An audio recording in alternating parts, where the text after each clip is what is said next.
யோசேப்பும் அவனது சகோதரர்களும். ஈசாக்கின் மகனாகிய யாக்கோபுக்கு 12 புதல்வர்கள் இருந்தனர். மிகவும் இளையவனாகிய யோசேப்பு தந்தைக்கு மிகவும் பிரியமானவனாக இருந்தான்.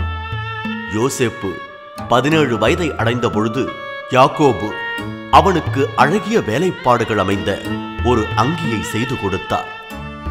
தாங்கள் அனைவருக்கும் தந்தை யாக்கோபு கொடுத்திருக்கும் அனைத்தையும் விட அந்த அங்கி மிகவும் அழகாயிருந்ததைக் கண்டு யோசேப்பின் சகோதரர்கள் அவன் மீது பொறாமை கொண்டனர். ஒரு நாள் வயலில் வேலை செய்து கொண்டிருந்த போது அவர்கள் யோசேப்பை பிடித்து அவனது அங்கியை கிழித்தெறிந்தனர். அவர்கள் அவனை கொல்ல வேண்டும் என்று முடிவு செய்த பொழுது அவர்களில் மூத்தவனாகிய ரூபன் யோசேப்பை உயிரோடு விட்டுவிடும்படி அவர்களை வற்புறுத்தி சம்மதிக்க வைத்தார். அச்சமயத்தில் அந்த பக்கமாக எகிப்து நாட்டு வணிகர்கள் சிலர் வந்தனர். இந்த வாலிபன் உங்களுக்கு சிறந்த வேலைக்காரனாக இருப்பான் என்று சகோதரர்கள் வணிகர்களிடம் கூறினர். இவனை நீங்கள் எங்களிடமிருந்து வாங்கிக் கொள்வீர்களா என்று சகோதரர்கள் கேட்க வணிகர்கள் அதற்கு சம்மதித்து யோசேப்பை விலைக்கு வாங்கி தங்களுடன் எகிப்துக்கு கொண்டு சென்றனர். யோசேப்பின் சகோதரர்கள் அவனது அங்கியை ஆட்டு இரத்தத்தில் நனைத்து அவர்களின் தந்தையிடம் காட்டினர்.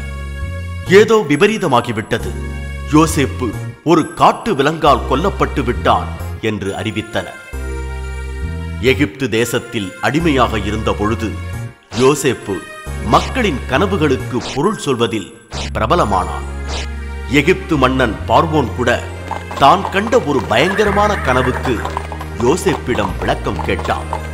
பார்வோன் யோசேப்பை நோக்கி, நேற்று இரவு நான் கண்ட கனவு இதுதான். 7 கொழுத்த பசுக்கள் நைல் நதியின் கரையில் மேய்ந்து கொண்டிருந்தன. திடீரென்று நதியிலிருந்து வந்த பற்றி மெலிந்திருந்த வேறு 7 பசுக்கள் கொழுத்த பசுக்களை விழுங்கிவிட்டன என்று கூறினான். யோசேப்பு பார்வோனை நோக்கி, இறைவன் தான் செய்யவிருப்பதை கனவின் மூலம் வெளிப்படுத்தியுள்ளதாக கூறினான். யோசேப்பு, 7 கொழுத்த பசுக்கள் அடுத்து வர இருக்கிற மிக வளமான 7 ஆண்டுகளை குறிக்கின்றன. அந்த ஆண்டுகளில் அறுவடை மிகுதியாகி உணவுப் பொருட்கள் அதிகமாக இருக்கும். ஆனால் அதன் பிறகு வரவிருக்கிற 7 ஆண்டுகளுக்கு கடுமையான பஞ்சம் ஏற்படும்.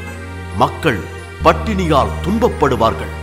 அத்தகைய கடுமையான ஆண்டுகளுக்கென தானியங்களை சேமித்து வைப்பது குறித்து கனவின் மூலம் எச்சரிக்கப்பட்டுள்ளீர்கள் என்றார்.